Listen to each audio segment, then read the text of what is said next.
8th or 9th certification ceremony for the Jamaica National Service Corps program. I am Warren and I will if you have not already done so, kindly take your seats as the ceremony will begin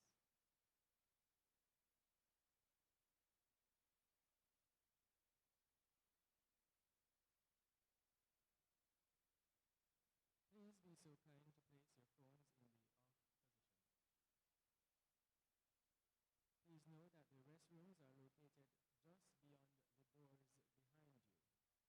Ushers are also available in the foyer to assist by answering any queries you may have. At this time, we await the arrival of our chief guest.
please stand for the arrival of our chief guest?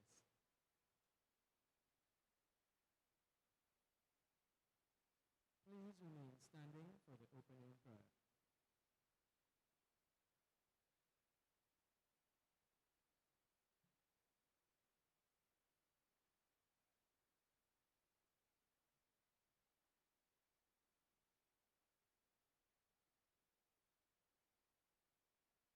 Let us pray. Heavenly Father, we come to you this day with heads bowed and hearts lifted in praise, as we thank you for this day which you have made, in which we will rejoice and be glad. We thank you for this occasion. We thank you for the journey of this intake 2020-01. We thank you, Lord, for all your many blessings upon them and upon the instructing staff. And even at this time, we present this ceremony into your hands. We ask for your guidance. We ask for your direction. We pray that everything will be done to your honor and your glory. And we pray that even as this occasion marks a new chapter in the lives of these young people, that they will grow from strength to strength and will indeed be a blessing to this land and this world. Have thine own way, we pray. In Jesus' name, amen. Please be seated.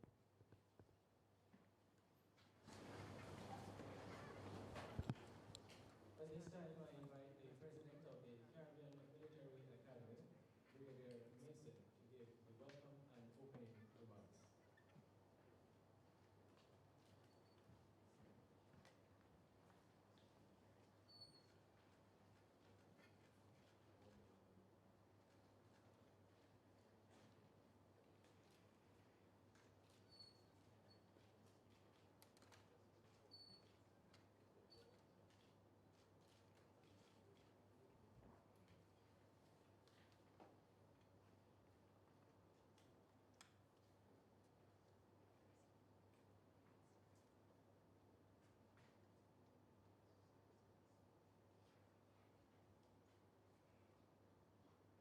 Our keynote speaker, Most Honorable Andrew Holness, Chief of Defense Staff, Lieutenant General Rocky Mead, members of the General Staff Board streaming in,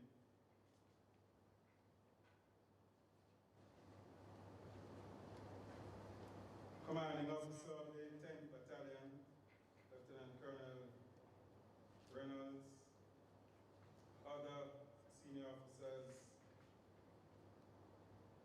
the Acting Force Sergeant Major, Branch Officer Class 1 Allen, Brigade Sergeant Majors, specially invited guests from the Art NSTA Trust, family, friends, and well-wishers,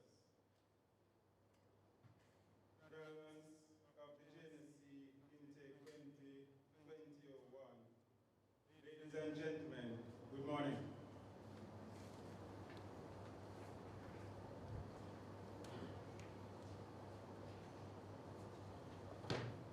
It is my pleasure to extend a warm welcome to the home of the Caribbean Military Academy and the certification ceremony for the Jamaica National Service Corps Intake 2020-01.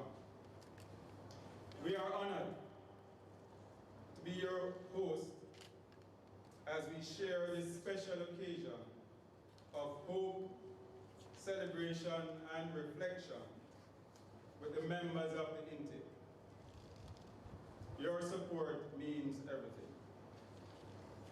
To our graduates, Today's certification ceremony marks a special milestone, ending the chapter of, I describe, the best year in your lives. Seriously.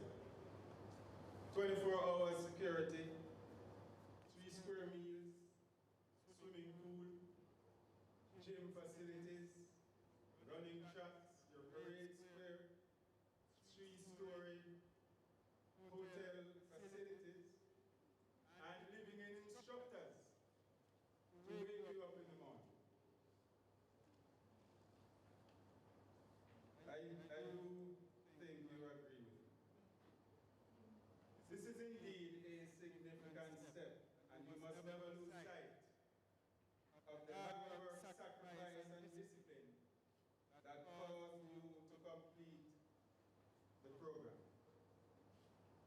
The magnitude of the occasion is captured in this quote from former President of South Africa, Nelson Mandela. He said, "Education is the great engine of personal development. It is through education that the daughter of a peasant can become a doctor, that the son of a mine worker can become the head of the mine, that a child of a farm worker can become the president of a great nation. It is what we make out of what we have, not what we are given, that separates one person from another." End of quote. I'm particularly pleased to provide an overview of the program of the Jamaica National Service Corps and also give insights into the tremendous growth of the Caribbean Military Academy. This marks the start of the 4th year since the rollout of the Jamaica National Service Corps. And this is a truly wonderful initiative to engage the young people of our country. Since June 2017, we have completed 9 intakes averaging 420 each, with 2 intakes now in progress. The enrollment to date totals 4,551 participants that have been engaged by the program, with 766 currently in training. The gender breakdown includes 3,830 males and 721 females, or 19% of the cohort.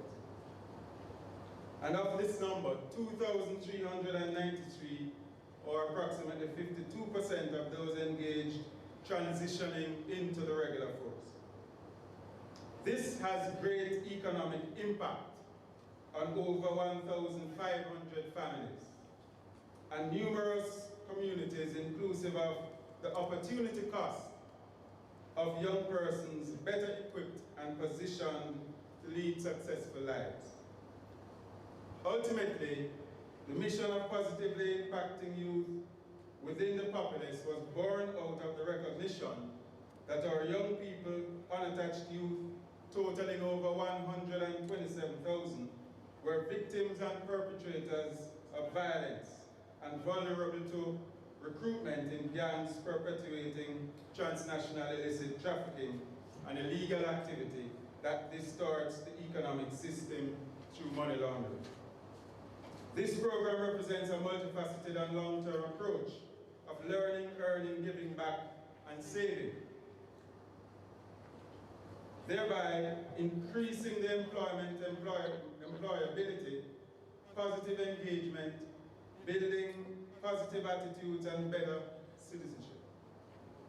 And this engenders a disinclination to engage in illegal activities.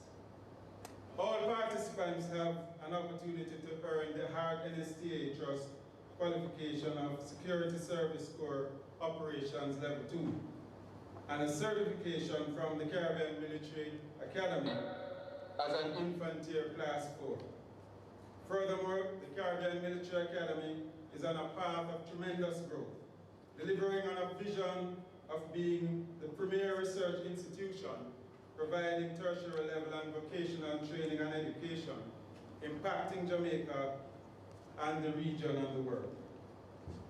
We coordinate the delivery of 158 programs via 8 schools across 6 newly named campuses in 4 parishes, enrolling this year to date 1,095 students locally and internationally as we move forward. In partnership with the Heart and STA Trust, our most recent programs involve us engaging the youth in Western Jamaica at CMA Montego Bay, and also recently our Kingston program and its environs. And this program is in automotive training, technical vocational skills, and the simulator-based certification in commercial driving operations of articulated vehicles. Also, the Initial Officers Training Program, launched in April 2021, provides a year-long program in partnership with the Royal Military Academy Sandhurst and the University of the West Indies in providing undergraduate certificate in leadership at the end of the program. Ultimately, our winning strategy of excellence through partnership, driven by the military ethos, provides the force with a new capability of research and education. Graduates, as we mark the end of your 1 year of engagement and your exposure to the profession of arms, do internalize your awesome duty to defend the national interest. And that is inevitably at the expense of your own. This is notably an expense of your own safety, freedoms, opinions, time with your families, and ultimately your life. Most importantly, the national interests encompass the safety and security of our citizens, the government institutions and freedoms enshrined in the Jamaican Constitution, command of our territorial space, and the rights that accord a sovereign state. In concluding, today I join with our citizens, your parents, siblings, other family members, neighbors, friends, teachers, the command and instructing staff of the JDF, and the family in the diaspora, that we are happy for this occasion and wish for you every success. Additionally, the discussion around the tenets of courage, discipline, and integrity that pervades the military profession provides fundamental guidance towards a higher calling of service that must never escape your actions. Never yield to the temptations of corruption or activities that will compromise the reputation of your family name, the profession, the organization, and the nation we dear love. I'm indeed proud of you all. All the best. Well done. Keep working hard. Sir, ladies, and gentlemen, again I welcome you to the home of the Caribbean Military Academy. Please enjoy the rest of the proceedings.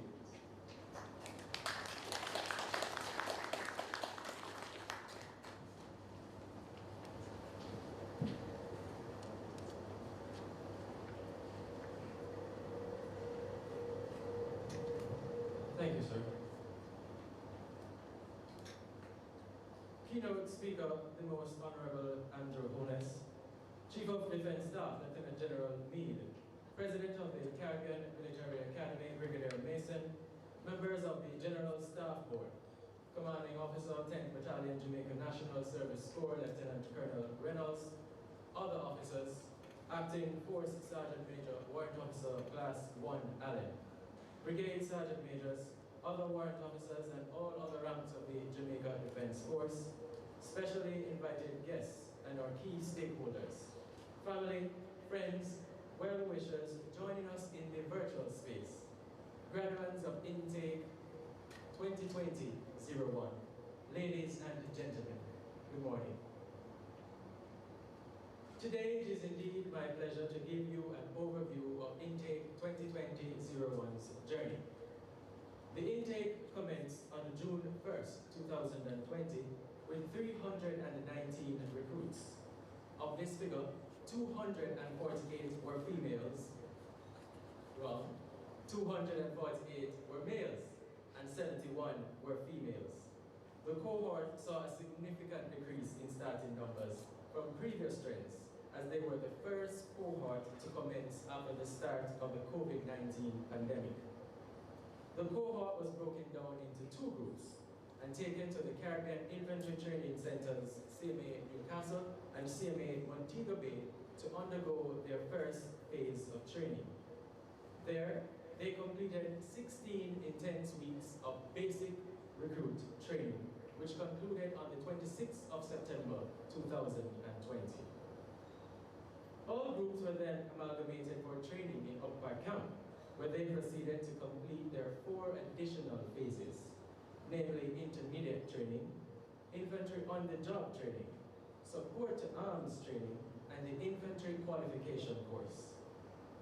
The phases were completed over diverse dates and added to each trainee's military experience and accomplishments. In addition to the core phases of training, members of the intake were exposed to other developmental training, which included community service. All JNSC members are required to participate in a minimum of 30 hours of community service, as the program is geared towards participants giving back to communities. COVID restrictions would have significantly impacted community engagement in the usual outreach projects, but the members of Intake 2020-01 sought to be ingenious in giving back in other ways. The intake contributed to Jamaica's health sector through their blood donation efforts. They have ensured many Jamaican lives have been saved who may otherwise have been unable to access this critical commodity. The intake hosted 2 blood drives in partnership with the National Blood Transfusion Service, which saw them donating a total of 250 units. The intake did not stop at giving back there, but instituted their own internal community project to give back to the growth of the JNSC program and the JDF. The continued beautifying and general development of our external space at the training accommodations was undertaken by the intake as they enhanced the JNSC recreation zones by adding seating and lounge areas. Easter of this year also saw the intake surprising the residents and staff of the Sunbeams Boys Home with Easter treats. All this was accomplished through their keen business sense in investment and recycling of contributions from all trainees. Core military experience. As a part of the on-the-job training, members of the intake participated in a number of military duties, such as ceremonial parades, unit training exercises, and familiarization with internal security operations and adventure training. Incorporated in the cohort's adventure training was survival training, watermanship training, and even ditching. For the first time, a march and shoot competition was held with number 3 platoon copying the coveted shield. The basic fitness standard test. Throughout the 1 year of training, participants are engaged in a robust physical fitness curriculum, which adds to the health and wellness aspect of the program. All participants are then expected to meet the basic fitness standard of the JDF. The military swim test. Swimming being one of the life skills emphasized as a part of the program and as of members of the force, all participants are expected to meet the requirements of the military swim test. Challenged by COVID-19 restrictions, seeking to achieve social distancing was certainly a priority, and this is evidenced in today's proceedings, where we have had to host for over 250 graduates in 5 separate locations. Notwithstanding the odds, today, 260 JNSC soldiers, which includes 55 females, have successfully completed the program and are participating in this end of program ceremony. The graduates here today represent the 2020-01 JNSC soldiers who have endured the training and have thus far met the criteria for program completion. This ceremony represents a significant occasion for them, as it signifies their strength, persistence, fortitude, and commitment to purpose. Sirs, ladies and gentlemen, intake 2020-01.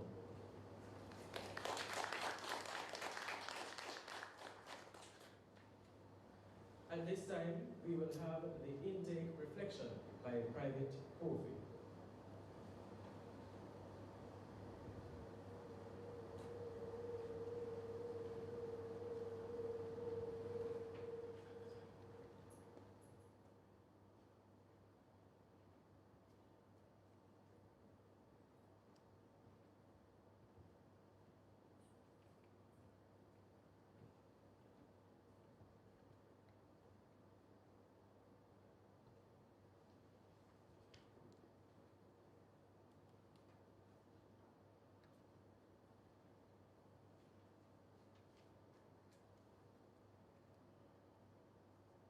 Keynote speaker, the most honorable and honest Chief of Defense Staff, Lieutenant General R.R. Meade, President of the Caribbean Military Academy, Brigadier R.N. Mason, members of the General Staff Board, Commanding Officer of the 10th Battalion JNSC, Lieutenant Colonel R.M. Reynolds, other officers, Acting Force Sergeant Major, Warrant Officer Class 1, Allen, Brigade Sergeant Majors, other warrant officers, and all other ranks of the Jamaica Defense Force. Specially invited guests, members of the media, family, friends, and well-wishers join in on a virtual space. Graduates of the JNSC Intake 2020-01, ladies and gentlemen, good morning.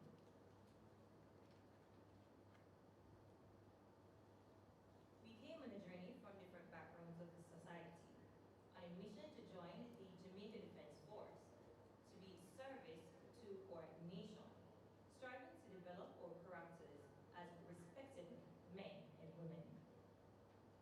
Our transformation began when we started our first phase of basic training, where we had numerous challenges as we were not yet accustomed to this way of life.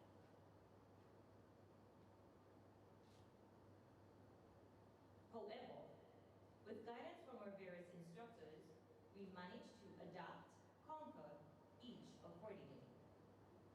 In our first week of the training, called Grace Week, we thought we could get away with anything, but this was not so. We were only being introduced to the system.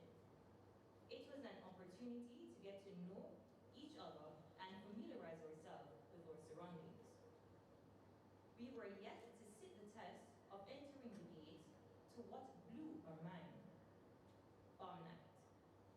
That night, we were told to sleep in our uniform, otherwise known as olive greens. Given that it was our first time we were wearing our greens, we were all overjoyed. Person laughed, and we all shared in excitement. With great joy, we went to bed, not knowing the terror that awaited us. Boom. It was 0400 hours. Initiation began. Still mentally being civilians, this was the scariest time of our lives. Loud explosion, missile soaring, recruits running, and wailing in shock as bomb night commenced.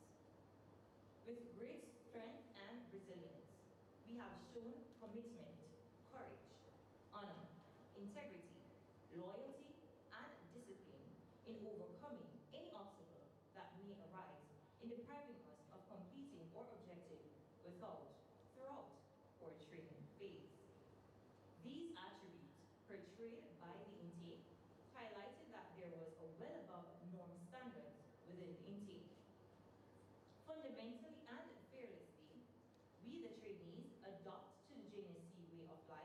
in short order, with essential guidance from our 10th Battalion training staff, who provided adequate advice with superior support to the intake, so that completed tasks given to us were done in an effective yet timely manner.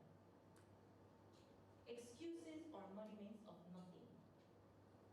They build bridges to nowhere. Time and time again, we have heard these phrases being used by our instructors as a motivation used to propel us in getting things done.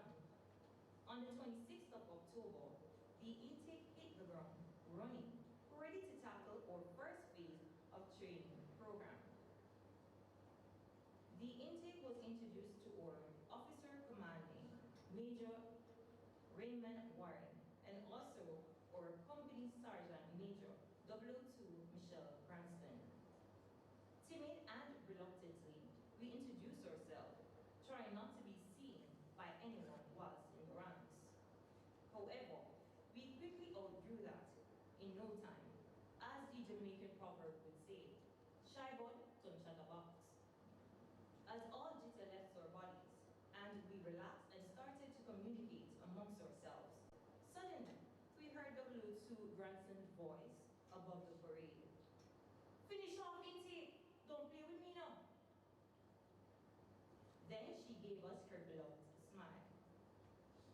By the way, then we were all aware that discipline was the hallmark of the training team, as we saw that our instructors were military beings of standards.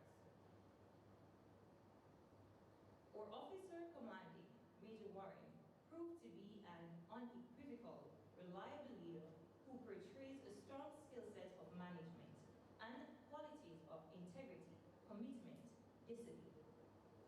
He showed to be an individual who consistently maintained standards without compromise.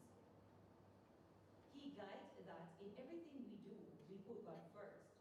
As a man who believed that standards should never be compromised, as a priority, he would always ensure that we invite the presence of God on his parades. We began on-the-job training and support arms training at different units of the Jamaica Defense Force. This was done to enhance, expose, and develop the skill set of trainees in various areas of the military, so as to become accustomed to the operation of the Jamaica Defense Force. Over a period of 6 weeks, we learned the operation of various units within the Jamaica Defense Force, such as Health Service Corps, the Corps of Military Police, the Engineer Regiment, the Jamaica Defense Air Wing, and the Support and Service Battalion. These opportunities enables us to build camaraderie, leadership, critical thinking, and the ability to resolve unforeseen circumstances in an amicable manner, whilst instilling the value of the Jamaica Defense Force. Grateful we are for these opportunities, as we have implemented and maximized these skill sets in our everyday life and activities. Memories we have made, tears we have shed, joys we have had, and pain we have endured. We are warriors, fighters of freedom and justice, trained to defend the land and its interests from all internal and external enemies. Intake 2020-01 have trained and endured to some of the hardest training one could ever imagine, training such as swimming. Rome was not built in one day, certainly. This has been stamped in the mind of every member of the intake, as we face many physical, mental, and emotional obstacles in passing our military swim test. Despite it all, we persevered and kept on pushing ourselves beyond the limit, going to the extreme in learning the correct technique with the consecutive trials and error we had. Throughout it all, we came out victorious. All of the members of the intake 2020-01 were successful in passing their MST in a stipulated time frame. Adventure Excited and anxious the intake was, awaiting the commencement of adventure training, adapting to the survival skill set taught from basic recruiting training, where we trod on a journey for adventure and learning. We walked from the town of Munich proved to be no easy task. As a person endured the pressure of a 60-pound loaded to their burdens to carry, food of to eat, and memories live on. As chicken were killed for feast in the night, and trainees exhibited their survival skill in preparing the chicken and home-style, all-natural cooking. This we truly enjoyed, as person even ate the toughest of chicken. Some even classified it as having the texture of rubber. But we smiled and carried on, noting that military beings are not about luxury, but ensuring that the duties is accomplished. Exhausted we were, as we took on a 10-mile trip to the Spanish Bridge to carry out our river crossing activities. Step by step, we pushed on and overcame the discomfort that the journey brought. Optimistic we were to tackle the challenges that were given to us. Handburns, grind, aching, and shoe squeezing, the activities continued. We kept on pushing as failure was not an option. Over and over again, we crossed our obstacles. With each failed attempt, we went again. Ditching. Optimistic yet pessimistic. As described the feeling of the intake, as we took on a new venture in our lives, as it was our first time jumping from a helicopter. Briefed and given the relevant information, we headed out to the Jamaica Defense Force Coast Guard headquarters to commence our first phase of ditching, planned and organized by the JDF Air Wing, who made it clear that safety was an important factor to all persons participating in this training exercise. Cautiously, we boarded the cabin of the helicopter, praying for a safe execution of the drill. After a few executions, the nervousness from the intake disappeared as they became more confident towards the execution of the drill. Eagerness and excitement took over the intake. If you ever wanted to know how competitive intake 2020-01 was, just show the word during the competition. All platoons rehearsed tirelessly for the big day. It was a day filled with the shooting of the foot in collaboration with bending of the knees. Cheering on our platoons, but being cautious as to not cause any mishaps. At the end of the drill, exercise number 6 platoon came out victorious. All work, no play, makes Jack a dull boy, they say. So we made sure that we were balanced. Our Ironman challenge was a proof of that. The competitiveness of this well-anticipated competition not only fostered camaraderie within our intake and platoon, but also helped us to enjoy each other's company and appreciate one's individual strength. Eager to make the most of our time, we did not hesitate to jump into our next competition. After all, we all wanted to prove we were champions. As such, we woke up and head out to make our platoons proud. This was a challenge the intake dreamt of the night before. Running, marching, and shooting, as the name suggests itself, march and shoot. Determined to be victorious, each platoon made sure to leave no members behind to maximize on every point. Building our fitness while having our kind of fun. Training and having fun, now it's time to give back. Did we spend our extra time alone? Certainly not. And neither did the boys and staff of the Sunbeams Boys Home in Port Harbor, St. Catherine. Our outreach program made sure that persons from this community felt loved and appreciated.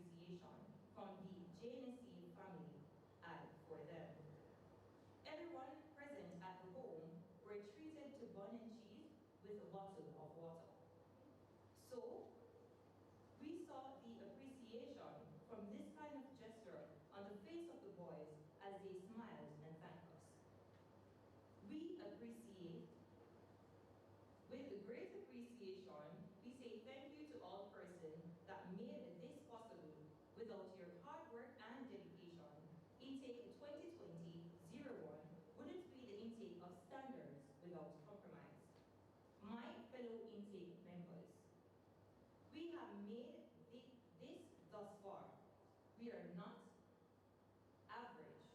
Not many persons could have endured what we did. For that, I congratulate you.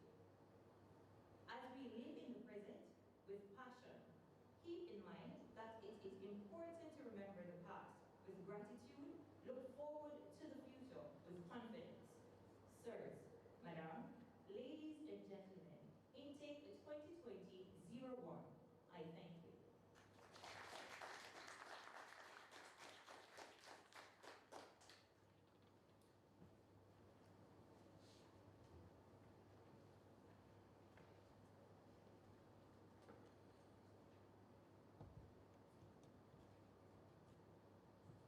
Thank you, Private Kobe, for that memorable reflection. Ladies and gentlemen, it is my distinct privilege to introduce our keynote speaker at this time. Our keynote speaker is no stranger to the Jamaica National Service Corps and certainly is not to the Jamaica Defense Force. In pursuit of the government's goal of realizing increased social and economic growth and strengthened national security, it was him, back in 2016, who articulated his intent to diversify and expand the engagement of the Jamaica Defense Force. In 2017, this initiative later bore forth the Jamaica National Service Corps. He remains steadfastly focused on building partnerships to achieve the vision of shared prosperity for all Jamaicans through youth engagement, inclusive economic growth, and meaningful job creation. As he continues to lead an agile and responsive government, our guest of honor is committed to making Jamaica the place of choice to live, work, raise families, do business, and retire in paradise. Ladies and gentlemen, our keynote speaker needs no further introduction. So please join me in welcoming the Prime Minister and our Minister of Defense, the Most Honorable Andrew Michael Holmes.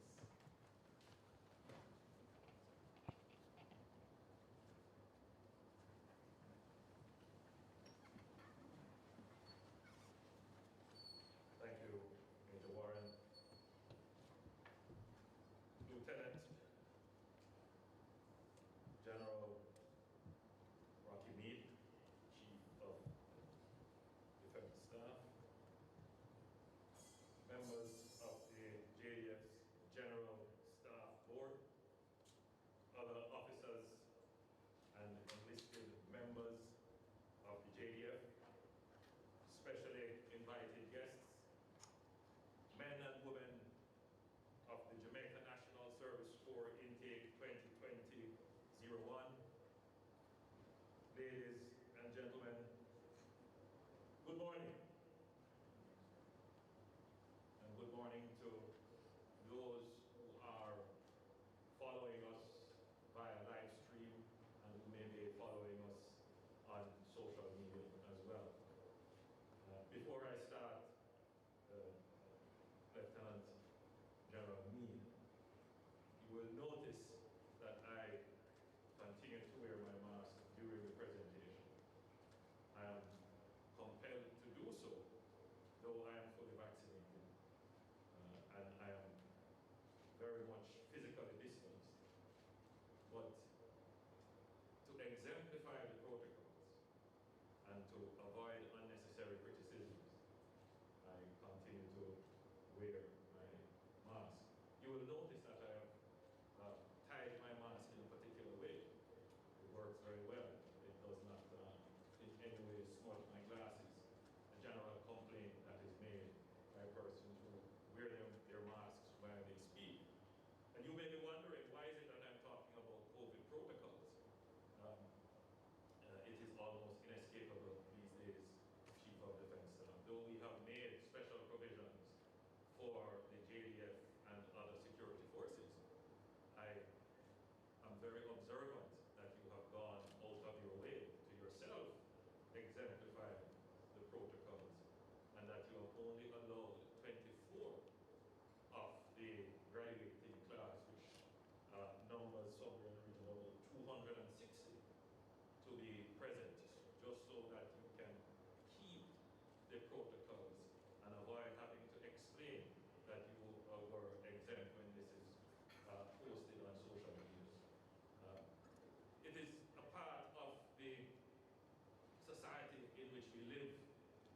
these days, serious, the general mistrust of government, but then the general frustration of the measures on the population has created a mood of people just being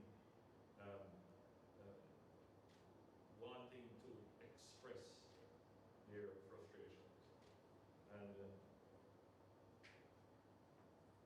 it is something that we have to be careful of, because the security forces also become the target of those frustrated citizens sometimes. But I must say that the security forces have acted with significant restraint and understanding and should be commended. Indeed, during the pandemic, I know that the resources of the JDF was called upon so many times, and indeed it was stretched to capacity, but you always responded to the call. And as the Prime Minister of the country, who by the Constitution is also the Minister of Defense, I made sure to say this because there might be persons wondering why is it that the Prime Minister is so closely associated with the JDF. It is because the JDF falls under my policy direction. There are some administrative responsibilities in the Ministry of National Security, but its policy and development rests with the Prime Minister, who is the Minister of Defense. So I have these policy duties, and I have administrative duties as well for the JDF. So it is my distinct privilege to join the men and women of the Jamaica National Service Corps, the JNSC, intake 2020-01, for this morning's certification ceremony. As many of you would recall, I had the honor to address the first JNSC intake at their passing out ceremony in June 2018. On that occasion, I said, today is a celebration of all that is right with Jamaica. It is a celebration of all that is good about Jamaica. It is a celebration of endurance and achievement. It is a celebration of hope and indeed a celebration of faith that your government, your families, and the people of Jamaica have in your ability to exceed expectations and live a life of which we can all be abundantly proud. This morning, as I address all 260 members of intake 2020-01 who have successfully completed the one-year training program, those words still ring true. Your decision to pursue this program, the tenacity and commitment with which you have pursued this goal, has led you to today's certification ceremony. It is certainly a cause for celebration, and as I said, it is a celebration of hope for our young people and for Jamaica's future, despite the disruptions of the pandemic.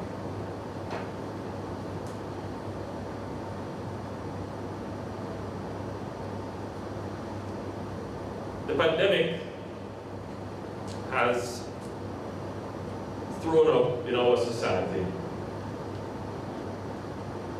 many social issues, and I've had to be using the time to properly explore those issues, particularly when government is called upon to provide guidance and indeed regulation in areas of social life that we never normally ventured into. And it has been particularly difficult to strike the right balance because of the diversity of the society, the strength of our civil society and special interests, and in particular, the level of misinformation and disinformation, and the ability to contextualize and interpret misinformation and disinformation in the society, information literacy. But it has also led me to look at our society from a sociological prism. And I believe we could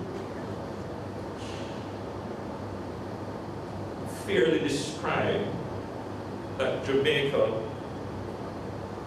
is displaying signs of what sociologists would call anomie. A state where there is a lack of social ethos and a breakdown in the value system, our culture and institutions, which lead to a high level of deviance and dysfunction. This deviance and dysfunction is particularly manifest in our youth, and more specifically in our young males, who account for the largest percentage of perpetrators of crime and violence. But they are also the largest percentage of victims of crime and violence. They lag behind in educational attainment and have the highest level of unattachment in the society.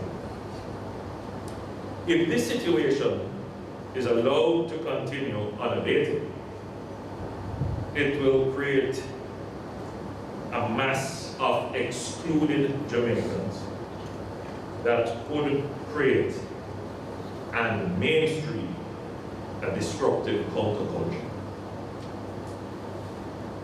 Some may say that this is already the case, reflecting on our abnormally high murder rate, gang recruitment, and involvement in criminal enterprise. The strategies to address this social degeneration in our values and attitudes must be multi-pronged and multifaceted.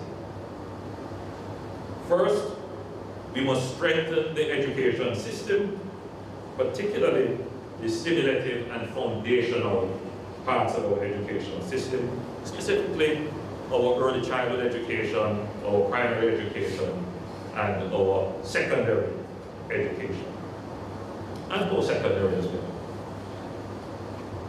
And we have commissioned a national task force to review our education system, to advise and guide the government's response in this regard. And we are expecting very shortly to have that review presented to us. Unfortunately, the pandemic has had an impact. We should have had the report in June, but again, the Commission has asked for some more time. So we are expecting, however, to have this report by September. Strengthening the education system will lessen the need for remediation, because we spend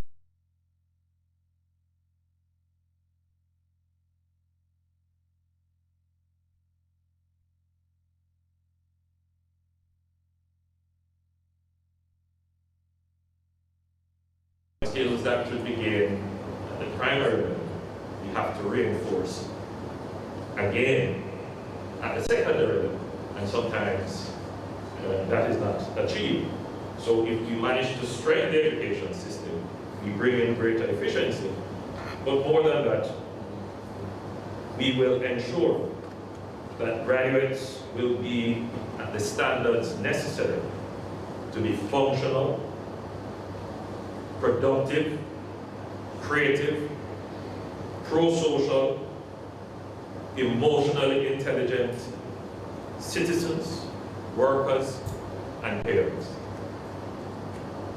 While this is being pursued, and we are pursuing this, we must address in a meaningful way the tens of thousands of youngsters who we turn out of the education system each year to add to the pool of unattached youngsters. Some studies say we have about 130,000 unattached youth, and we probably add to that between 20 to 25,000 coming out of the education system each year. I want you to just pause for a moment, particularly those graduates who are here with us, and reflect on this point that I'm about to make.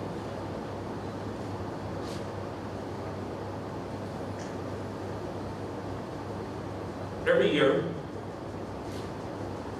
we turn out about, as I said, between 20 to 30,000 youngsters from the education system who either have less than 3 CXCs or other forms of qualification, 0 qualification,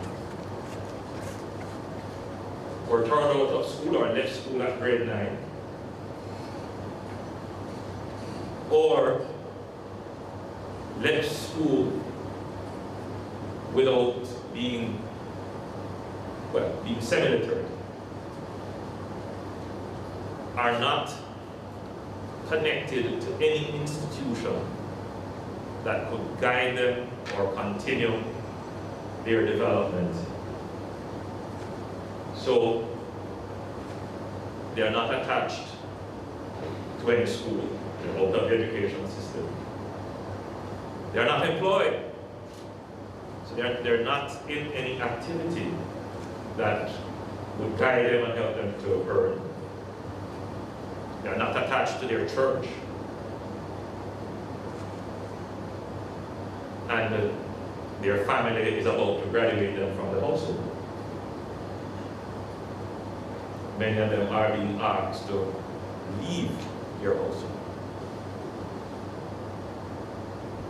Imagine 150,000 youngsters, that is, they're in a point in time in their life cycle where when they need institutional guidance and support the most, it is absent. I'm sure many of you who are graduating here today can identify with that situation.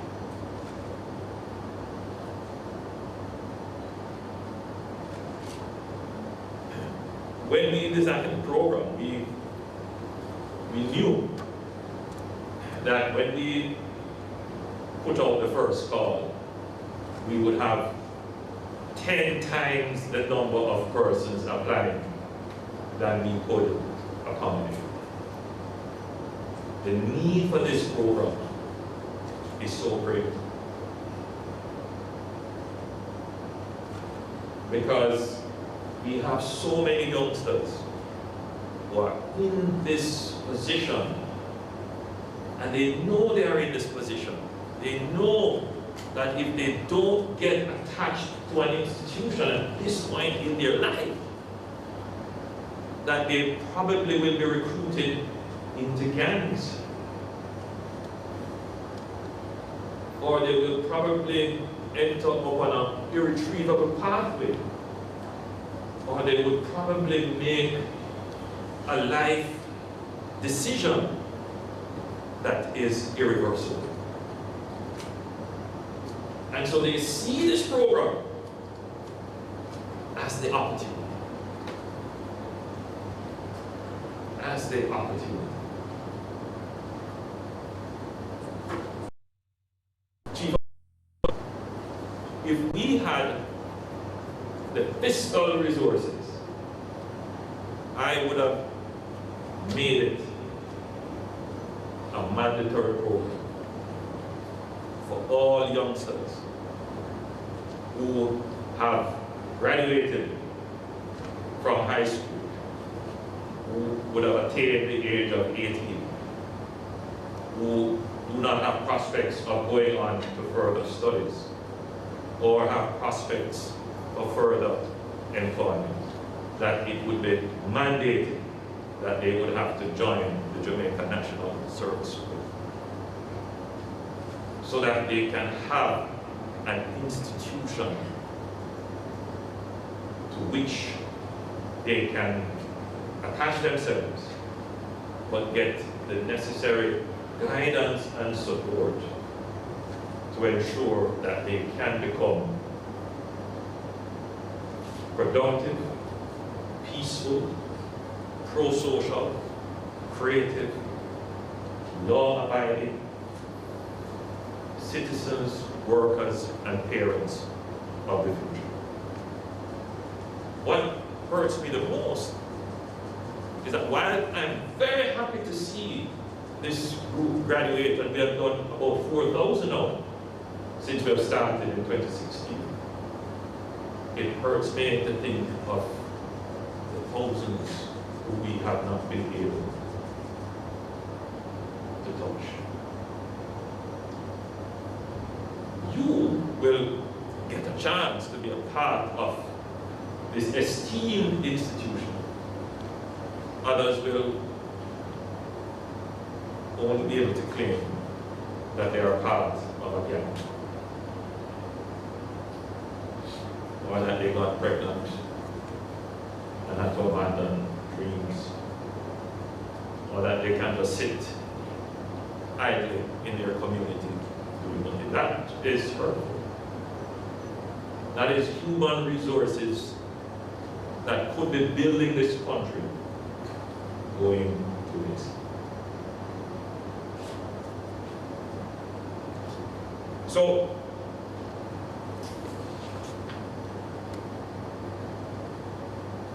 we recognize that we need to place far more resources into programs like these. But our economic circumstances, such particularly with the pandemic, it caused us to divert priorities and resources. And so the intake was not as we would have wanted it this year. But as soon as we return to normal, we will have to increase the intake. And eventually, the policy position would be to have this program universal for those who do not have other prospects of attachment. We must not leave any Jamaican youth vulnerable to be recruited into a gang or their life chances disrupted or denied because they did not have the institutional support at that critical point in their life cycle. And that is a commitment we have. You who have been given this opportunity should not squander it. You should make to most of them because we have invested significant resources in this. I must commend the JDF for taking this on. It is a part of our HOPE initiative, and HOPE means helping our people excel. And we do that by providing them with housing, opportunities, production, and employment. So this is the opportunity element and the employment element. And as was explained earlier by the president of the military academy, we follow a principle which we call LEGS. So you are learning, at the same time you are earning, and you are giving back in service, and you are saving. The LEGS program. And it has worked very well. If we were able to expand the program, as I said, I'm positive, Chief of Defense Staff, that we would cut our murder rate in half overnight. I'm positive. But we are making progress because for such a program to be universalized and mainstream in the military, it has to be properly administered. And you and your officers have developed a structure in which this program can be mainstream and institutionalized in the JDF. You have created the Caribbean Military Academy.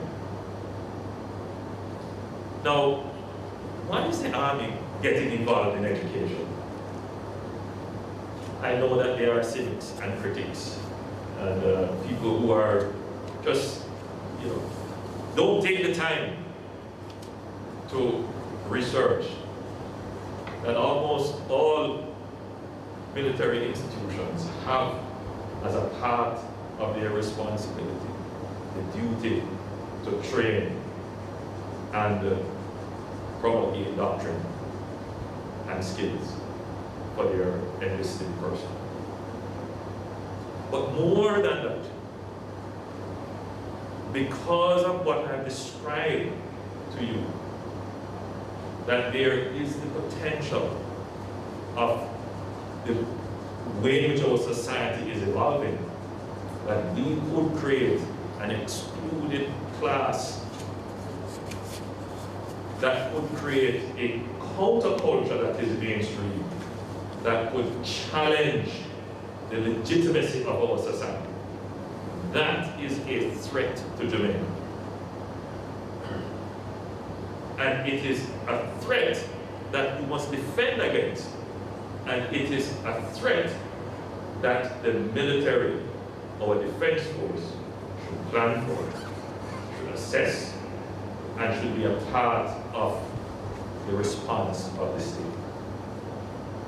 So, I'm happy to see that the JDF is participating by one, taking its traditional training modalities and educational modalities and placing it under the rubric of an academy, its own homegrown academy. It's very important because small militaries tend to want to send their officers to train in larger militaries.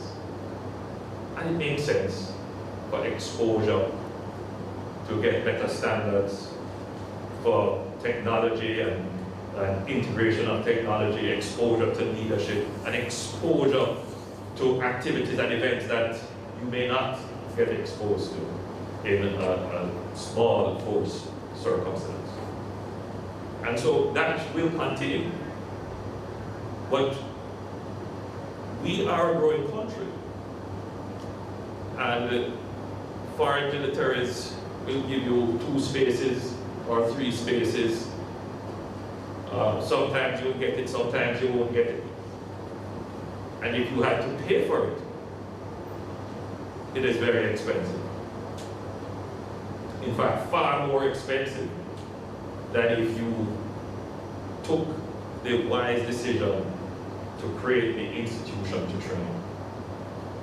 And so I'm happy, Chief of Defense Staff, that you have taken such a decision to institutionalize the training capacity of the JDF in the Caribbean Military Academy.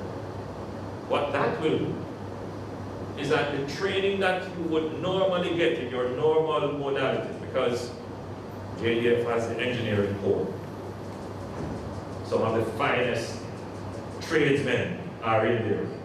The welders, the masons, the plumbers, persons who drive heavy equipment. They are there. But when they leave, it is the reason why they get employed is because of the name of the JDF. But they don't have certification that says, I am a plumber at this standard. Or I was in the JDF for so many years, I did construction, and I am at a level 1 or a level 2, what we call the National Skills Qualification, the NVQs, National Vocational Qualifications. So now with the Academy, what that does is to allow for the skills that all of you who are graduating today, you would have completed some levels of skills. You will get certification for that. So you're not just now a soldier, you're a soldier with certifications for the skills that you have. Some of you will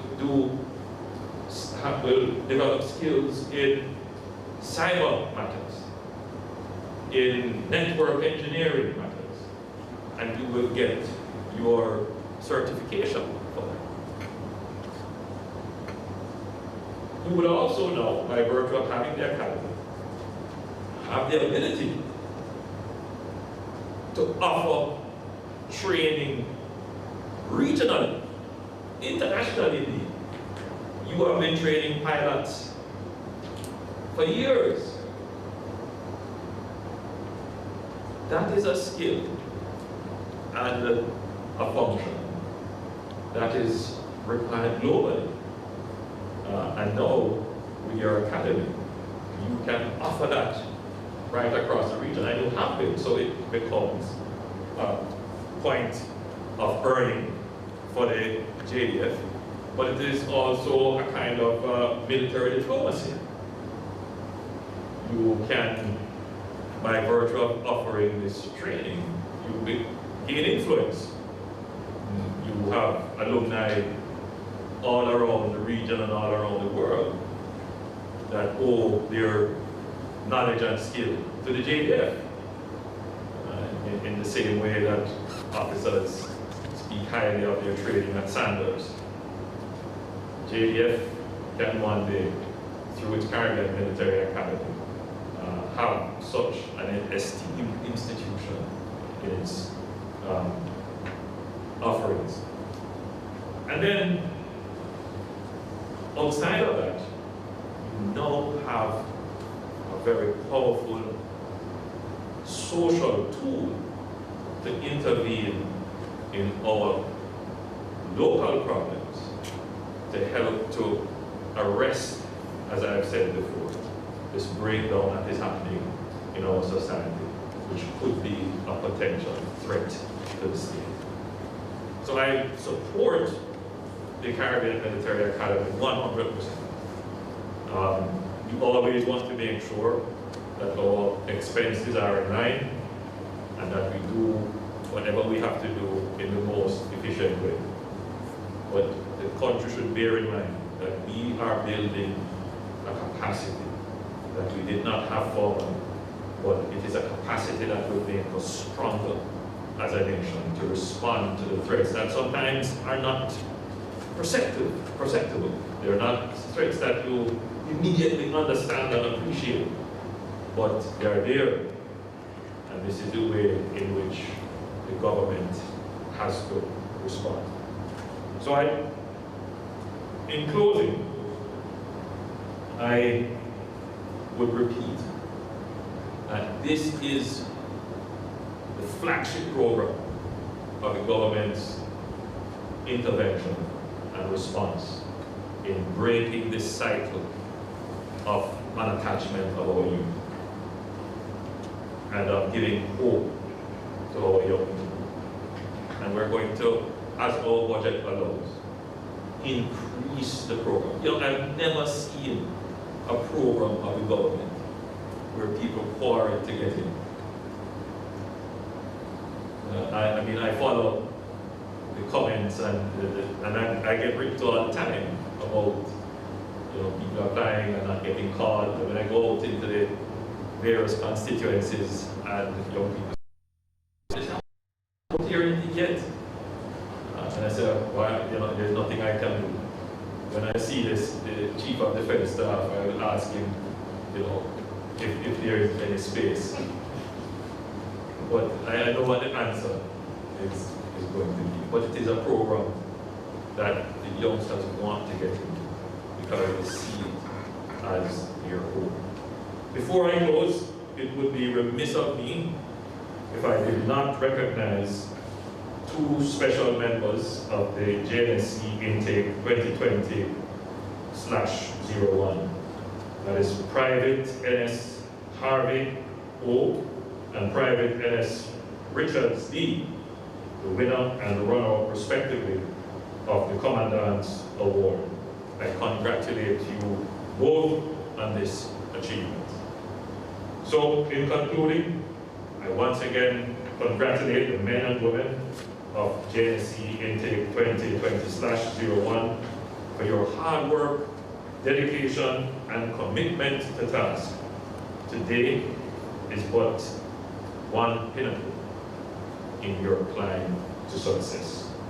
Continue to work hard and you will achieve great rewards. I thank you.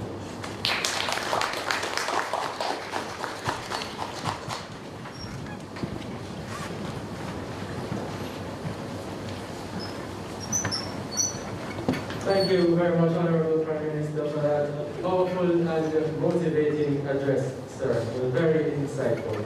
At this time, we will have the presentation of certificates. I invite the President of the Caribbean Military Academy, Brigadier Mason, to do the honors.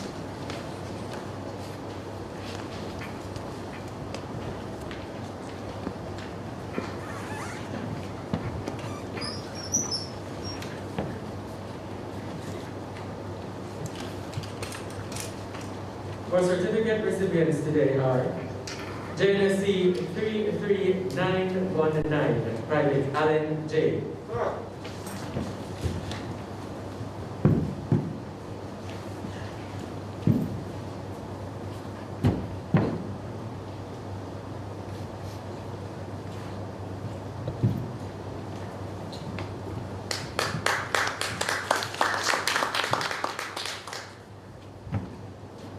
JNSC 34084, Private Ashley J.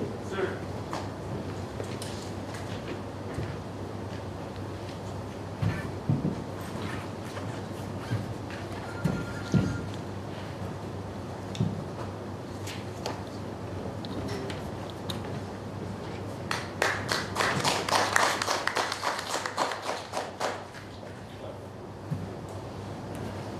JNSC 51112, Private Barton K.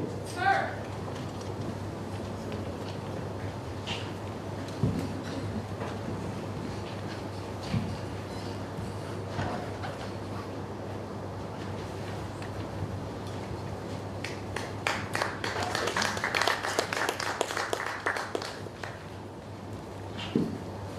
JNSC 51151, Private Blake C.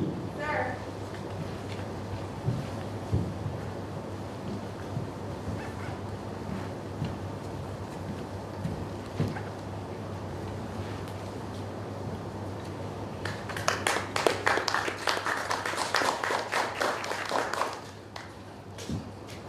JNSC 51164, Private Davidson K. Sir.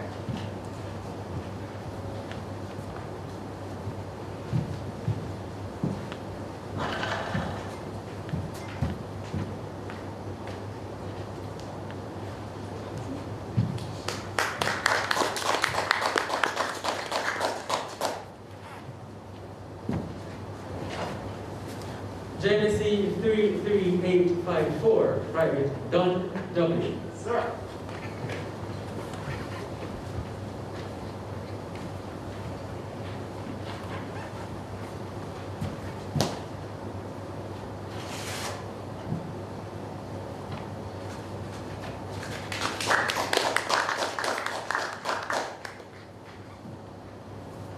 JNC 33959, Private Gordon R.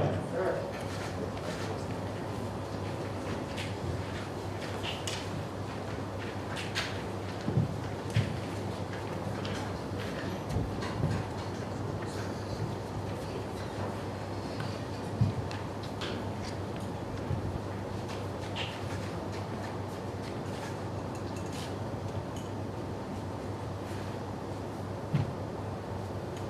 JNC 34010, Private Graham Z. Sir.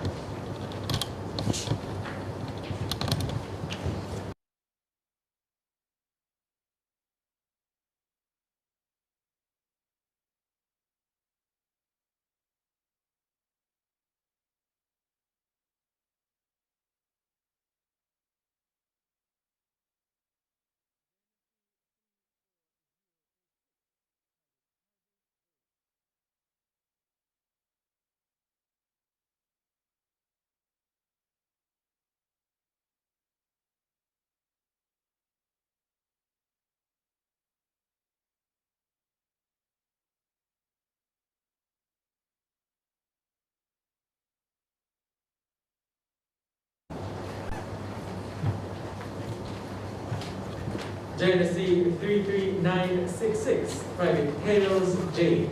Sir.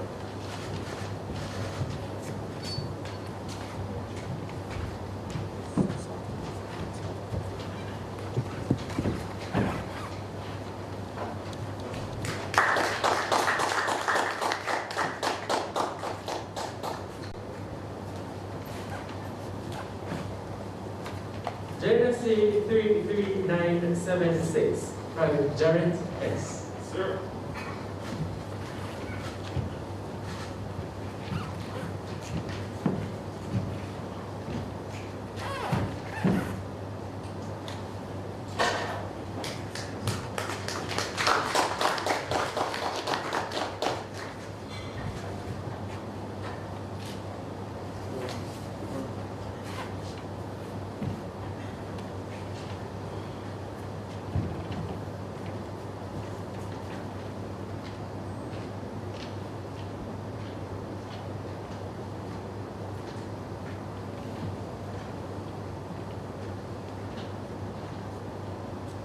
JNC 5110, Private Kofi A.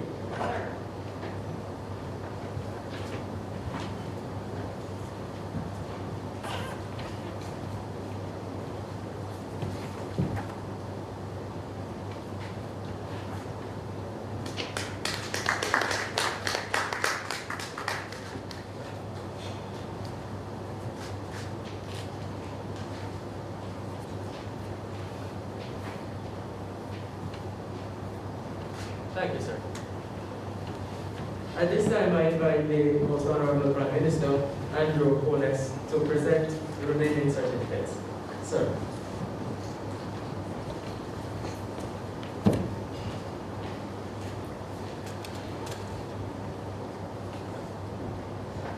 JNC 33954, Private McDonald T. Sir.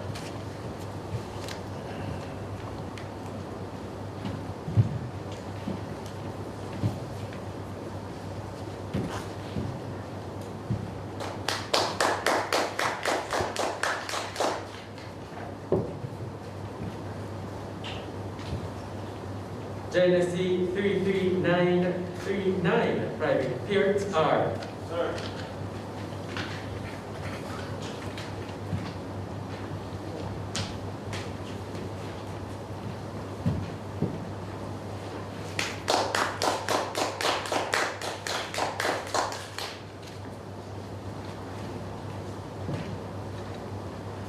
JNC 33904, Private Perez A. Sir.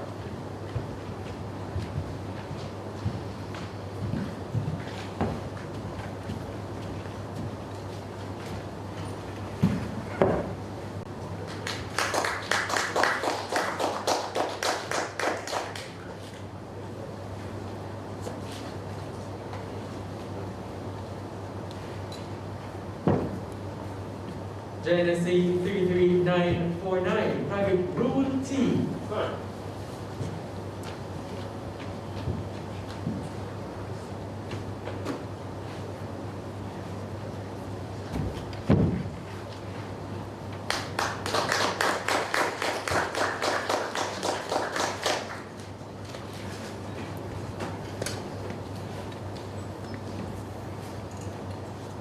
JNSC 33891, Private Richards D. Sir.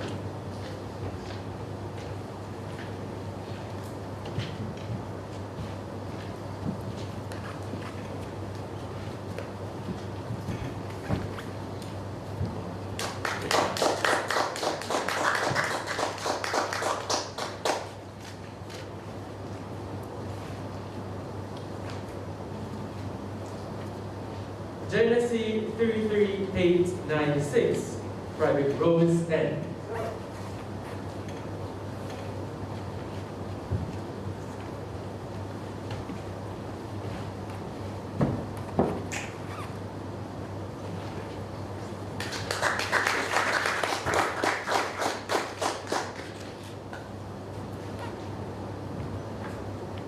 JNSC 34011, Private Samuels R. Sir.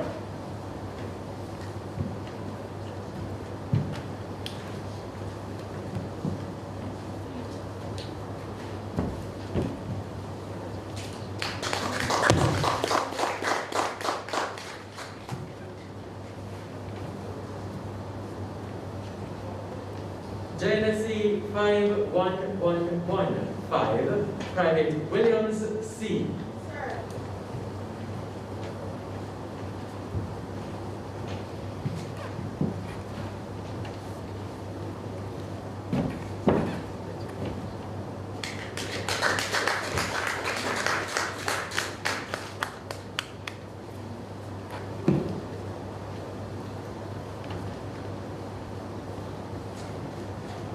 Sir, I invite you to stay with us for the special awards. Now for the presentation of special awards. The Commandant's Award. As a standard, trainees are encouraged to exemplify themselves through training in areas of leadership, deportment, mannerism, conduct, and academic achievement. Throughout the program, trainees are then assessed with a robust system of qualitative and quantitative metrics to determine which candidate excelled the most in the program. Scores from their intermediate training, infantry qualification course, and on-the-job training assessments are tallied and averaged. Sense of duty, level of initiative, and leadership are also key assessment criteria. The trainee with the highest average then earns the Commandant's Award. Now, with an average of 88%, the runner-up for the Commandant's Award for Intake 2020-01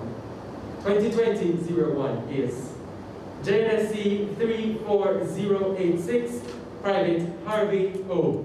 Sir.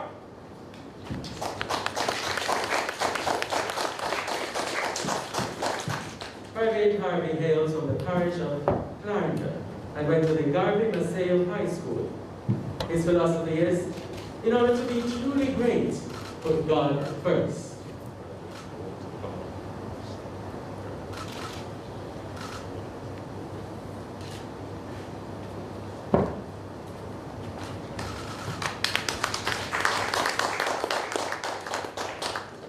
Ladies and gentlemen, with an average of 94%, the recipient of the Commandant's Award for Intake 2020-01 is JNSC 33819, Private Richards D. Sir.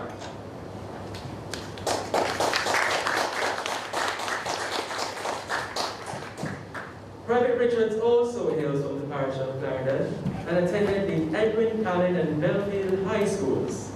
His philosophy is, with hard work and consistency, success is a must.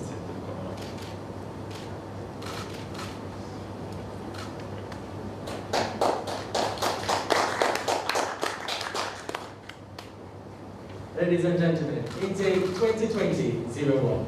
Sir, thank you.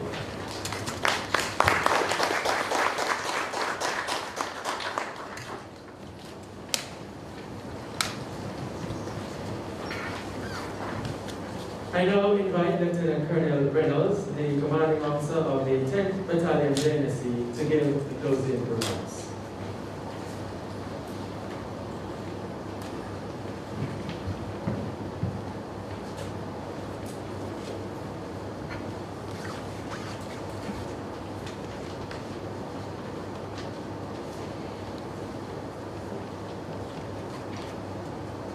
Our keynote speaker, the most honorable and honest Chief of Defense Staff, Lieutenant General Meade, members of the General Staff Board, Acting Force Sergeant Major, One C. Allen, guests from Hard Trust NSTA, graduates of Intake 2020-01, families, friends, well-wishers, and those watching in virtual environment. Good morning, and thank you for joining us for this certification ceremony for Intake 2020-01. To the graduates of Intake 2020-01, on behalf of all members of the training staff, I congratulate you and I commend you. Today is a celebration, but before I close, I'd like to reflect on a few words that you have heard throughout your training. Each of you, having completed the JNSC program, are now privileged to the rights and responsibilities associated with being a JNSC graduate. These rights and privileges bear a responsibility to make good your training. Today, you join a long line of JNSC graduates who have taken on the responsibility seriously and have worked hard to make Jamaica a better place. So I ask you now, how will you put your training to use? What will be your gifts to Jamaica? Will you be a mentor to others, a philanthropist, a lover of libraries and books, passionate about training and education, a supporter of the environment, a dedicated ambassador to Jamaica? This is a significant milestone for you. Some of you will move on to give service elsewhere, and some will remain in the JDF. This is an important step in your transformation as a professional citizen. And of course, it represents the successful accomplishment of the goals you have set for yourselves. For those who stay, you have chosen a difficult and extraordinarily important job, that of defending your country. Sir, there are graduates here today who have completed their training with brilliant results. Of course, this is evidence of not only their own dedication, but also a tribute to their hard work, commitment, and the collaborative support of those who continue to work tirelessly to make this program a success. I'd like to acknowledge and sincerely thank the Hard Trust NSTA, the JDF Unit Commanders, our recruiters, instructors, marshals, and the numerous supporting elements and administrative staff. To our graduates who will transition to the regular force, I encourage you to stand tall, stay grounded in faith when things get hard. Keep your weapons clean and your bayonets sharp. Never panic because you're well trained. Always waterproof your gear. Be your brother's keeper. Remain steady. Hydrate. Read something every day. Facebook doesn't count. Live by our core values and be proud to be called a soldier. May God bless and protect each and every one of you. And I wish you all good soldiering. Thank you.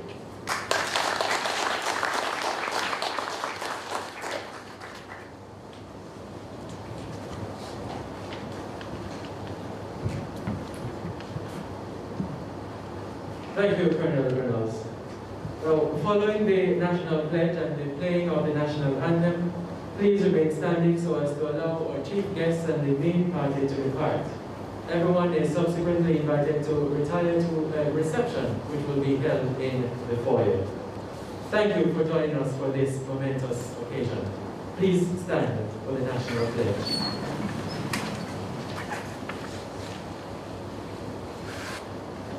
Before God and all mankind, I pledge the love and loyalty of my heart, the wisdom and courage of my mind, the strength and vigor of my body.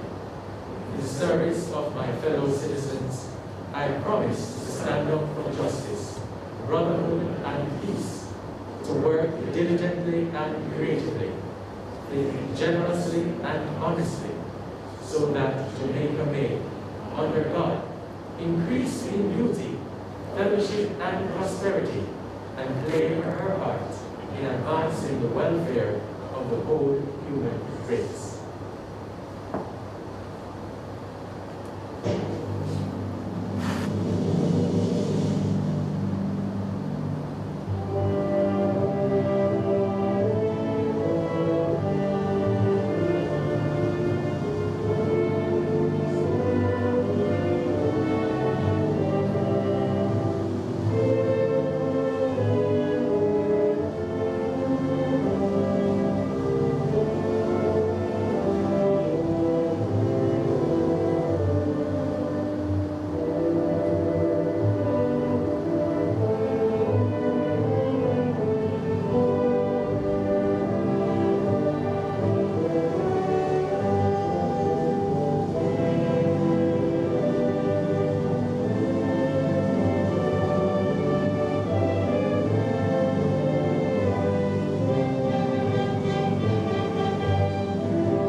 Congratulations and well done intake 2020-01.